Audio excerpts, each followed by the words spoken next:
more than a week since the tornado destroyed homes and lives in the town of Paris.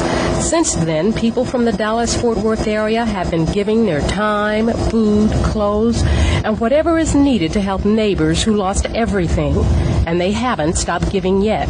This afternoon in Grand Prairie, what began as one man's desire to help ballooned into a major relief effort. He heard a little newscast that the Helping Hand group was taking food out at Redbird Mall, and he came in the house and wanted some canned stuff to take out there. And we got to talking about it, and it seemed silly to go all that way with 2 or 3 cans of food.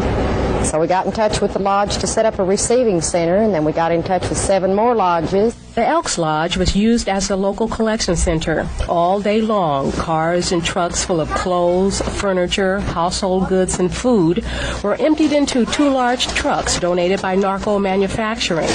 The children who helped their parents with the loading thought nothing of spending their weekend helping out.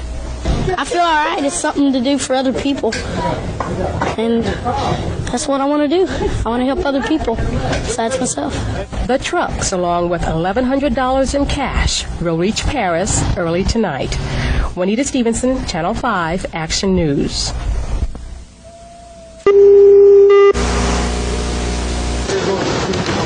Shortly after sundown, the city of Paris was placed on a curfew. No one was allowed into the hit areas unless they lived there. Volunteers, some with debris from the tornado, stopped vehicles coming in and out. But still, there was some looting of destroyed homes. Looting's been a real problem tonight so far. We've had people down in here that just come in with passes that are just ramming through the buildings and getting, I guess, just about what they want to. This is the office where citizens applied for their permits to return to the tornado area. Some didn't know where relatives were, and some talked about the death and destruction. Power was off to a large section of the city, along with telephone service. Workers struggled throughout the night trying to restore everything, but like the cleanup process, it's going to be a long time till everything gets back to normal. Members of the National Guard were called into Paris to make sure that everything stayed as normal as possible. Right now, it's just a few hours before dawn, and the people of Paris have made it through their first night after the big twister.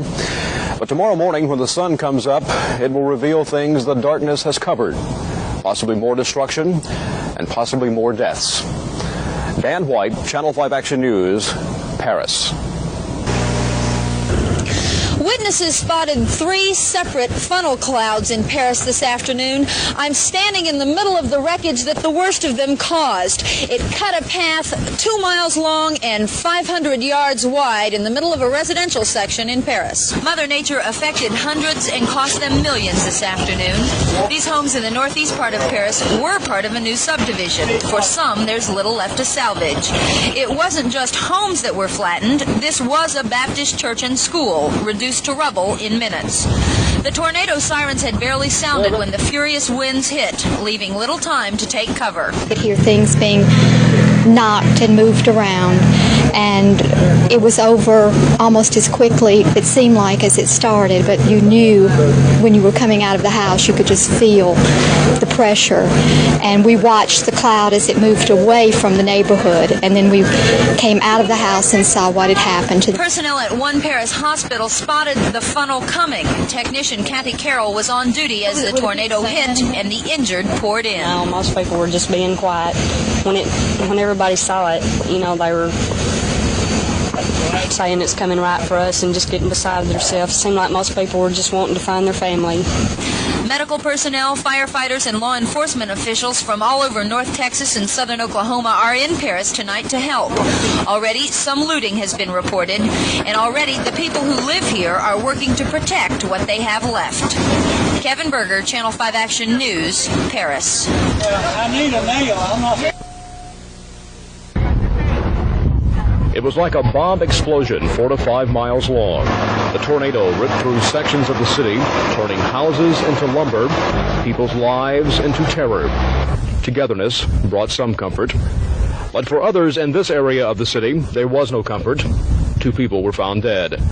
And less than 5 blocks away, this brick housing project was the twister's next victim. And like the houses, it was spared no mercy. It's thought at least 1 died here. But emergency personnel were going from home to home to check for survivors and more bodies. Death toll could rise overnight. Some are still unaccounted for. At the local hospital, emergency room personnel were swamped with the injured. 13 were admitted and 60 were treated. And on top of that, the hospital is running short of oxygen and blood.